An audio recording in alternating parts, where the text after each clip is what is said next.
The Nikon D5 is the company's flagship action-oriented DSLR, sporting a 20.8 megapixel full-frame sensor, 153-point autofocus system, and a full-size double-grip chassis that is both tough as nails and exceedingly comfortable to use.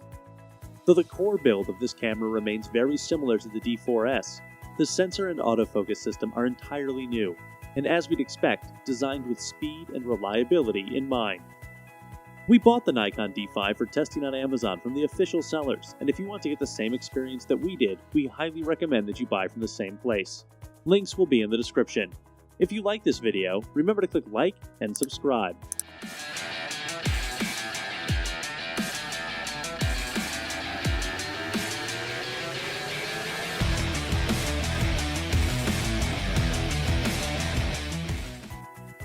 While a maximum setting of ISO 3,280,000 might attract the headlines, the real reason for this huge hike in sensitivity is the work that Nikon has done to improve image quality and noise control at the more commonly used settings, those within the native range of ISO 100 to 102,400.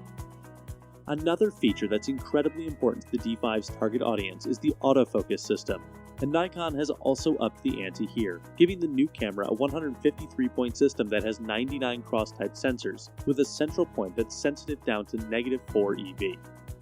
Of the 153 points, 55 or 15 are individually selectable. The rest are support points, and the cross-type points extend closer to the edges of the frame than in previous cameras.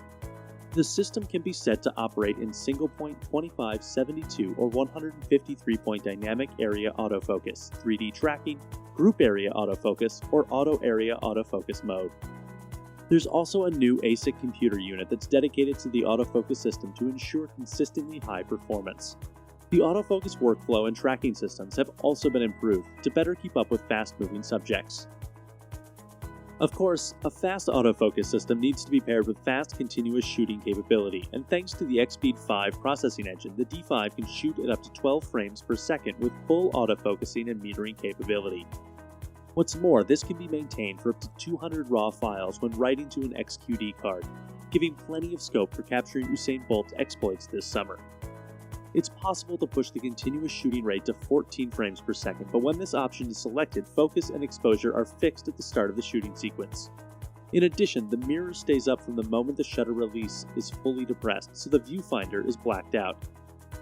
The ability to record 4K 3840 by 2160 pixel video was expected for the D5, but surprisingly, it's only capable of recording for a maximum of 3 minutes internally. While this will be sufficient in many situations, there will be plenty of others where it will be nowhere near enough, so the D5 is unlikely to be of interest to serious videographers. It's worth mentioning at this point that there are two varieties of the D5, one that has 2 compact flash card slots and one that uses XQD cards. Those wanting the maximum burst depth will need to opt for the QXD model. According to Nikon, the burst depth is cut roughly in half when writing to a CF card.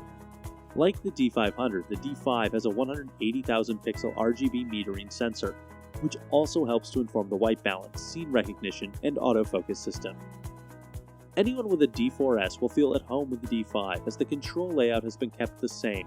The grips on the front and rear of the camera, however, are more ergonomically shaped to make it more comfortable to use for long periods of time. I certainly had no problems holding it for a few hours at a stretch during this test, although a monopod would be beneficial to take some of the weight when shooting with a large lens. Like the D4S, the D5 feels like it would be safe to use in the toughest of environments, having a full metal body and extensive weather sealing. There's even a weatherproof cover for the hot shoe to keep the contacts dry when a flash gun isn't mounted.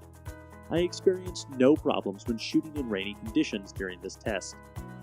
The D5 exists to serve the needs of professional photographers that need the ultimate in performance. Because of its bulk, the D5 has room for a large battery and robust shutter mechanism, both of which are big contributors to just how quickly this camera operates. The D4S has a strong reputation for autofocus system performance, and the D5 takes things further, not least with a 102-point increase in the number of autofocus points. When the active autofocus point is over the subject, the D5 does an excellent job of keeping it sharp in single-point autofocus mode. However, the 25 and 72-point dynamic area autofocus options increase the chances of an active autofocus point being over the subject, and increase the hit rate with subjects that move around the frame, as well as changing distance to the camera. The 153-point and auto area autofocus modes can be helpful, but in busy surroundings there's an increased chance of the camera latching onto the wrong target, especially in low light and or low contrast situations. When photographing at a low light go-karting track, I was acutely aware of when I had the active autofocus point area over the subject.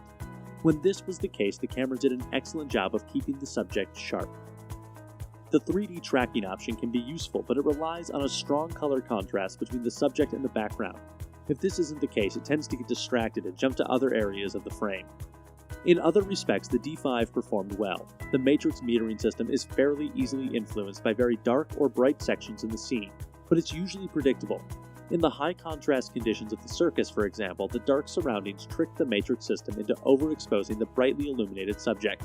Center-weighted metering was a better choice. There's no question that as a still photo capture device, the D5 is hard to beat.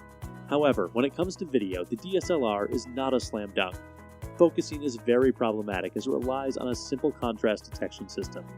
I noticed that manual focus is the way to go when shooting video. Also, when recording in live view, the screen suffers from serious reflectivity issues. The Nikon D5 is a great camera and a worthwhile upgrade to the D4S, but there are a few niggles that if addressed could make it an absolute belter. The top sensitivity expansion settings are headline-grabbing and largely useless to most photographers, but the image quality in the native sensitivity range is high, provided you keep an eye on the exposure. Autofocusing is blisteringly fast and able to keep up with fast-moving subjects in a continuous shooting speed of 12 frames per second, making the D5 a great choice for professional photographers. We bought the Nikon D5 for testing on Amazon from the official sellers, and if you want to get the same experience that we did, we highly recommend that you buy from the same place. Links will be in the description. If you like this video, remember to click like and subscribe.